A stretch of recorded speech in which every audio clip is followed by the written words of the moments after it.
Cyber Egg Battle Champion. This was kind of a missed connection of a game for me. About 10 years ago, when I showed off my very first loot video, I had shown that I had acquired a Japanese PS2. And when I got that Japanese PS2, the first thing I ever did was immediately scour eBay for weird, interesting import PS1 games, because I actually don't have really any experience with the PS1, at least before covering a few for this channel. It was just a console I never had. And I ended up falling into this game as a related listing to something I was looking at, and the cover immediately drew my attention. There was just something kind of all over the place with it, with its bright, colorful shapes and just this random little tiny little egg mech in the center of it. There was something about that was really compelling to me. And I made it my goal to research and know everything there is to know about this game. But because my memory is that of a bowl of chocolate pudding, I promptly forgot. And in all things being cyclical, that loot video I made all those years ago, to my understanding, is how a user by the name of Jetwolf would find me. And he has since then become a very dear friend. Fortunately, about 10 years later, Jetwolf sends me a Discord message out of nowhere asking me if I've ever heard of this game. And I was surprised to think, oh my god, that was the game I saw a decade ago I really wanted to know something about, never got a chance to. He went and picked up a copy, and about a month later he told me, I absolutely need to play this. This is my kind of game. And then he promptly bought me a copy. And having played it now, I can tell you, yeah, this game is absolutely my kind of thing. And if you love interesting imports that are easy to get into, mecha, fun little platformers, and a few other PS1 things I'm kind of fond of, I think you'll love this one too. Now, the story to this game is entirely in Japanese, which I do not read, and since I wasn't going to hold a translation app for my phone up to every single page of the manual and or screen of cutscenes in this, I have no idea what's going on. Near as I can tell, you are one of several children who enters a combat competition to prove that they are the best mecha battler ever. And you might be saying, Fury, you just read the title of this game and you're inferring the plot, and you're probably right, but the cutscenes are basically, oh hey, you won the last championship, go fight the next one. That's basically what they amount to, for what I can tell. And there really isn't too much of a plot here. So I've gone above and beyond and wrote a new official plot to this game. You're welcome. The story follows a young Sho, this tiny little edgelord back when he was capable of enjoying himself. He has to prove that he is the strongest GF commander, but of course, because he's a gentleman, he decides, yeah, I'm gonna shelve Garuda, I know he's my partner, but he's flight capable and that's just not fair. So let's just make a little hoppy mech thing, kind of like the thing from Jumpin Flash, and call it a day. And so he did. And now this little edgelord has to prove that he is the greatest, and thus, we have the setup and initial premise for the prequel to Gotcha Force. You know, like one of the greatest games ever made. Oh, I love that game. But if my lead-in didn't tell you anything, if I were to put this game in rather simple terms, think Jumpin Flash meets Robo Pit. Although it doesn't do either of them all that much justice, and it doesn't lean on the strengths of those games, it does feel like a combination of the two things. And in fact, this kind of effectively becomes Jumpin Flash 3, because it came out just after Jumpin Flash 2. Except that it's made by a completely different company, and there's actually 4 Jumpin Flash games, so, unofficial Jumpin Flash 2.5 without Robbit, I guess? The point is, it's a 3D arena fighter that features 3D platforming and tank controls, and it's kind of weird and awkward, but it's entirely playable and really enjoyable. The gameplay to Cyber Egg is really easy to pick up and play, and it makes it a great import for anyone who just wants to get into it. You pick your character. From what I can tell, they're all more or less the same. You just pick the one that has the colors you like. Again, I had to pick the edgelord Sho because, I mean, black slimming, it's stylish. You gotta go with that one, come on. And suddenly, you're thrown into a mecha battle competition. Each mecha stage is comprised of a singular main platform to fight on, as well as several surrounding areas you'll need to jump between, with various mechs, birds, bugs, and other weird, environmentally related and relevant enemies to go and kill. Your whole goal is to kill X number of enemies without dying yourself. Each mech has basically 3 buttons to control by.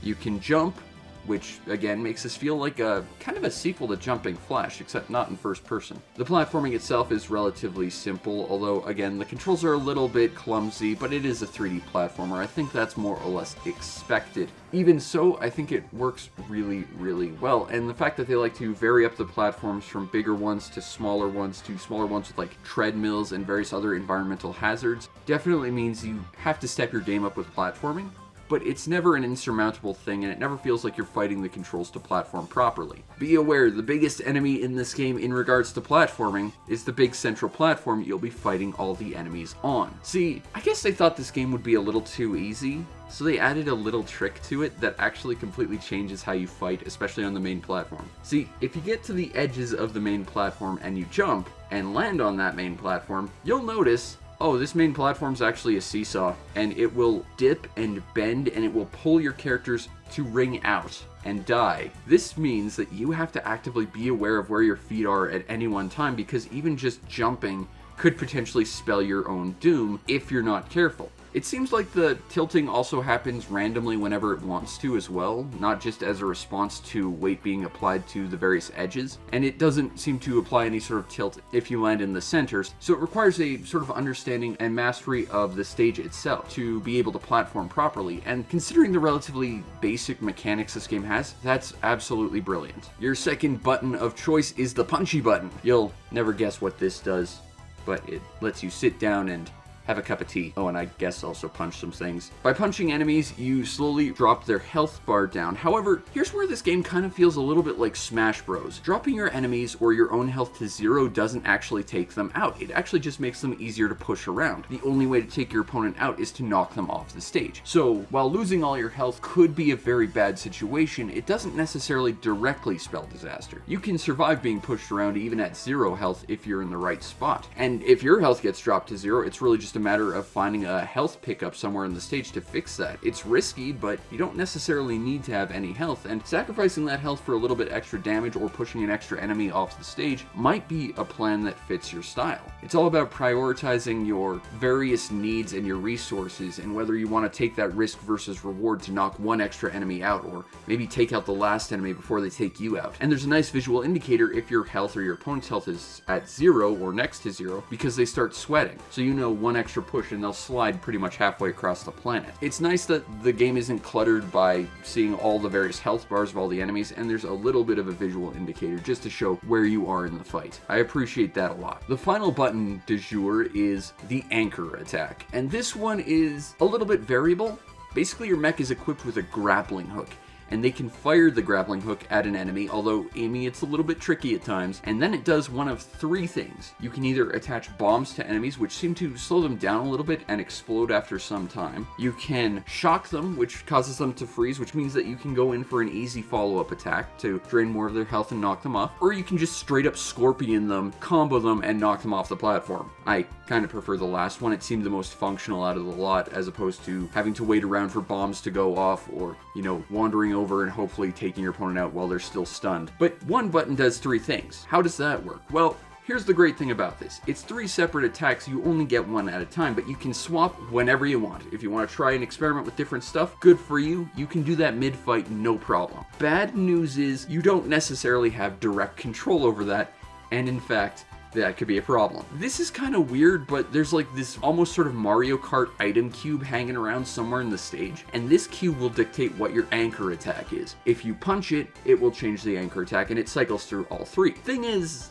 the same works for the enemies. If they come into contact with it, or they get smacked into it, or whatever, if any sort of impact happens to this cube, your anchor attack is swapping. So if you're heavily reliant on that anchor attack, you have to be aware of your environment, and situational awareness, once again, is a big part of being able to play this game properly. I, on the other hand, didn't find the anchor attack to be all that useful, and I found it a little fiddly to aim, so I didn't really rely too much on this to be affected all that much by it. But it's kind of interesting to think that, yeah, there's a way to swap between attacks mid-fight, but it requires environmental interaction, and oh yeah, It requires enemy placement and their interaction as well, and it might not be entirely in your hands. That's absolutely chaotic, and that's what this game ultimately feels like when you're playing on a level-to-level basis. Between landing on the middle platform and getting like jettisoned off because of gravity, your attacks randomly swapping because some enemy just decided to punch the block or slide into it because you knocked them in or whatever. The fact that there's all these weird random environmental obstacles, like there was one level I played that had teleporters in it, which completely changed the stage because it started in like a very boxed in area, and then suddenly it was like this weird series of towers that you could knock them off into, and it would actually let you take out your opponents. Like the level design here and the way it interacts with the mechanics is very chaotic and makes the combat really fun and exhilarating. Now the real trick to killing all the enemies is the fact that they seem to at arbitrary moments just sort of all teleport around. You have a bit of a indicator in the form of this little arrow thing that'll tell you where enemies are relative to you, but every once in a while they'll just ascend into heaven and then drop back randomly in different places on the map, and it's kind of frustrating to just have to chase them down in opposite corners just as you're getting close to them. I don't know why they decided to do this. I don't know if there's a way to tell, because as far as I can tell there isn't. It's just seemingly after a certain period of time the game decides, bored now, let's shuffle where the enemies are. But yeah, this was like the one thing about the gameplay I didn't really necessarily enjoy, was just having to hunt down the enemies in different locations only to have them disappear when you got close. That was not fun. There are a few power-ups you can pick up, health boosts. As far as I can tell, there's a power-up that initially I thought it was some kind of like invulnerability, but I think what it does is it automatically makes your punches make your opponent slide around like they have no stamina. I think there is a straight-up invulnerability, but again, the game doesn't really communicate these power-ups all that well. They help to add a little bit more flavor to the combat because it is a little bit samey. Between matches, you also have the ability to build stats on your mech. You have a series of stat points that you can allocate to your fists or your legs to increase your jump or your verniers or your punches, really just in general making your mech better. But hey, don't worry about it. If you think that you've messed up your stat allocation, you can modify that between fights whenever you want. Your stat points are not married to the stats they're in. You can swap them out whenever to try a completely different build. Also, I have to apologize for like the little black lines on this screen. I don't think that's in the standard version of this game, but I decided to test out the emulation capabilities of my Steam Deck just for recording purposes, and it seems that PS1 games have still a few hiccups. So yeah, there's some visual issues with this one screen. The rest of the game works perfectly fine though. But again, apologies about this small visual issue. When you go through a series of fights, eventually you go to a boss fight, and these really remind me of Jumpin Flash because they're kind of weird, just sort of there, and they don't really interact with the mechanics all that well. Most of the enemies are just sort of invulnerable for periods of time that just mean you have to kind of stay away from them while they try and get closer to you. There was one enemy I really liked that was like this giant woolly mammoth that when you attack, it splits into two, and then suddenly you have to deal with two bosses at once. That was kind of a fun fight. There was a less fun fight in this crab thing that creates a bubble shield around itself, and I don't know if this was intentional or I bugged it or something, but it basically take down its shield for like the entirety of its attack when you couldn't really get close to it to attack, and then its shield would immediately be back up. When I lost that fight and had to refight it, it was fine. It was just using its shield kind of sporadically, so I don't know if I got it into a weird pattern or what, but there was a weird moment where this boss was basically, it didn't have a window where you could damage it, which is kind of a shame. And once you clear each set of battles, you're thrown into a brand new environment with new obstacles, new challenges, new gimmicks. It's a lot of fun. I'm not gonna lie and say this is like the best game ever. It's very clumsy, very clunky, kind of a lot like Jumpin Flash or Robo Pit, but like those two games, it is at its core a really fun experience with a great idea behind it. And honestly, I just wish there was more of this game and that it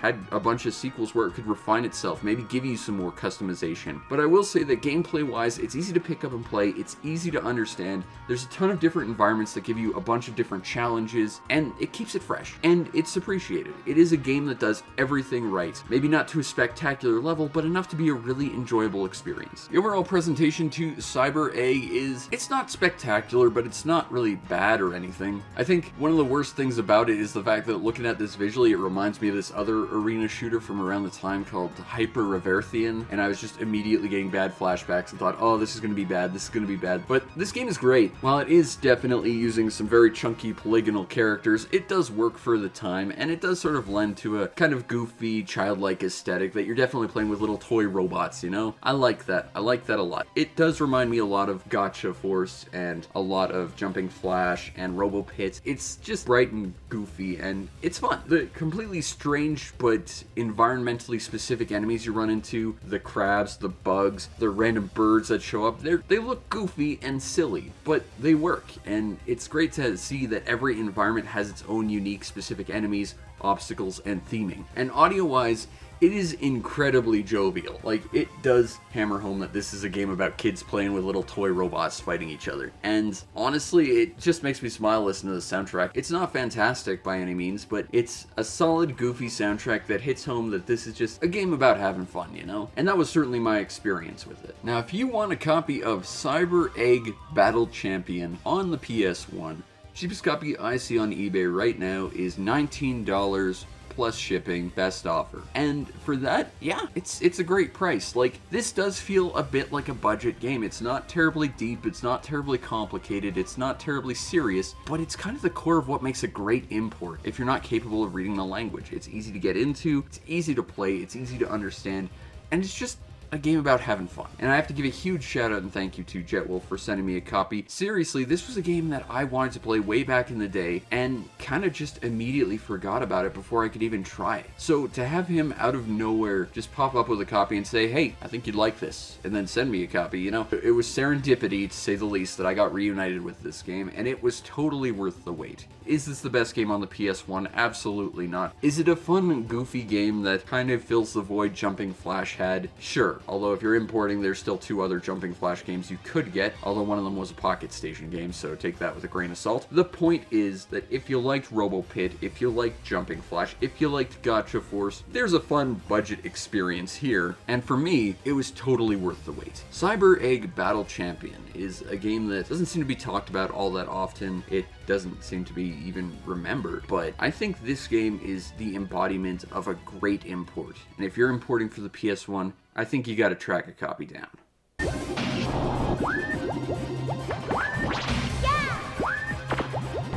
Yeah!